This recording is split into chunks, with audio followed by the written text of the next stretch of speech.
Facility power source. Elon Musk's xAI Colossus supercomputer in South Memphis is primarily powered by on-site methane gas turbines. As of early 2025, the facility was operating at least 33 to 35 portable Caterpillar-designed gas generators, sometimes referred to as voltagrid units, to meet its enormous electricity demand, reportedly up to 150 megawatts at peak load. These turbines burn methane and emit pollutants such as nitrogen oxides and formaldehyde, and they have been running without the necessary air pollution permits required under the Clean Air Act. In addition to the gas turbines, xAI has deployed Tesla Megapack battery systems to supplement grid power, though the reliance on batteries is still nascent compared to the continuous generator use. While xAI has filed permit applications for a subset of its turbines and has discussed long-term plans, such as adding more megapacks to reduce grid dependence, as of mid-2025, the site remains powered chiefly by unpermitted methane generators. Site turn Nudes 11 turn search 70 on. Community impact and response. Since xAI's remarkably swift construction and its announcement that Colossus would begin operations just months after securing the abandoned Electrolux factory, residents of South Memphis, especially in Boxtown and Westwood, have mobilized in vocal opposition. Early plans were kept secret from local community groups and environmental agencies, sparking backlash once residents discovered a massive industrial-scale computing facility in an already overburdened, predominantly Black neighborhood. By late 2024 and into 2025, local advocacy organizations, e.g., Memphis Community Against Pollution, and state legislators, including Tennessee State Representative Justin Pearson, began demanding transparency, public hearings, and immediate mitigation measures, especially given that the turbines can emit between 1,200 and 2,000 tons of smog-forming nitrogen oxides annually, likely making Colossus Memphis's single largest NO3 emitter. Complaints to the Shelby County Health Department and calls for emergency government intervention by the Southern Environmental Law Center highlighted chronic respiratory issues among residents, fears over water usage, given plans to draw up to 5 million gallons per day in a region contending with arsenic in drinking water, and concerns about strain on the local power grid, now supplying electricity for hundreds of thousands of homes. Site turn search 2 turn search 8 turn search 9 turn news 10. Secrecy and trust deficit. Many neighbors reported learning of Colossus only through news reports or seeing diesel plumes on the horizon. The lack of early outreach fostered deep mistrust. Residents said they had no opportunity to review environmental impact analyses or to negotiate benefits for their community, despite xAI's assurances of 300 high-paying jobs and infrastructure investments like a proposed gray water recycling plant.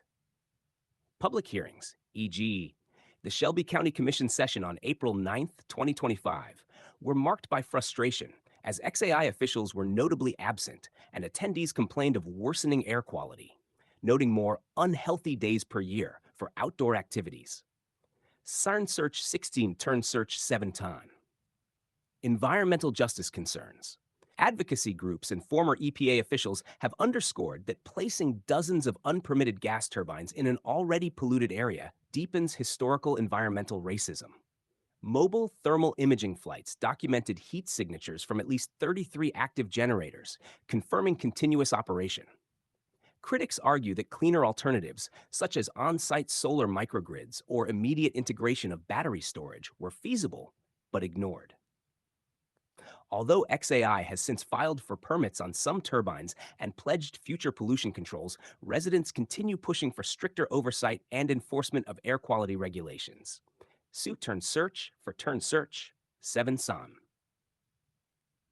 Political and regulatory fallout. The Tennessee Valley Authority approved a 100 megawatt power supply to xAI in November 2024, provoking further debate about whether local families' access to reliable power should take precedence over a corporate facility's needs, especially given prior rolling blackouts during extreme weather.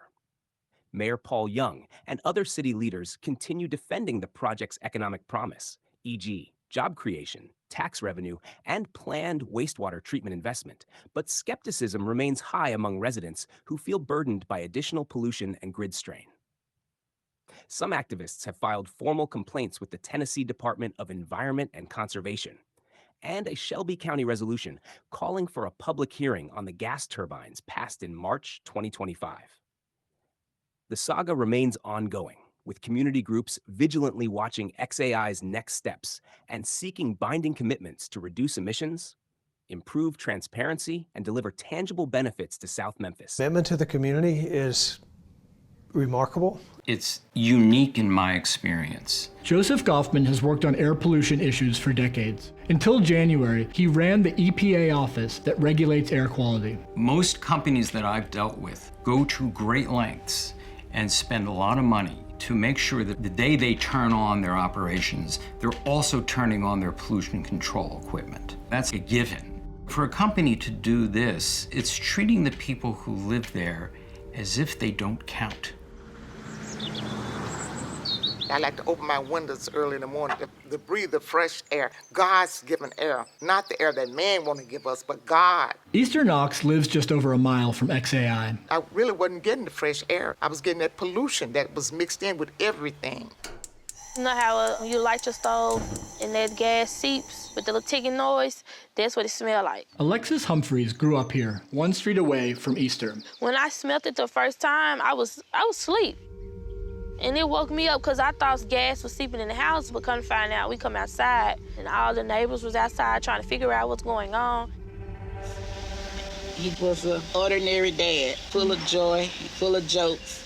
Last year, Alexis lost her grandfather, who struggled with a respiratory illness called chronic obstructive pulmonary disease, or COPD. COPD is a breathing condition, but you don't get it unless you smoke cigarettes. And my granddad didn't smoke cigarettes, but every 3 weeks or so, my granddad was going to the hospital. He would have to get breathing treatments. I have asthma, bronchitis. My mom have just bronchitis, and now my granny has it. You can't hardly breathe. It's just like your whole world is collapsing down on you, and it's frightening. Easter and her husband have also developed COPD. What does it feel like? Feel like you're fixing to die. The area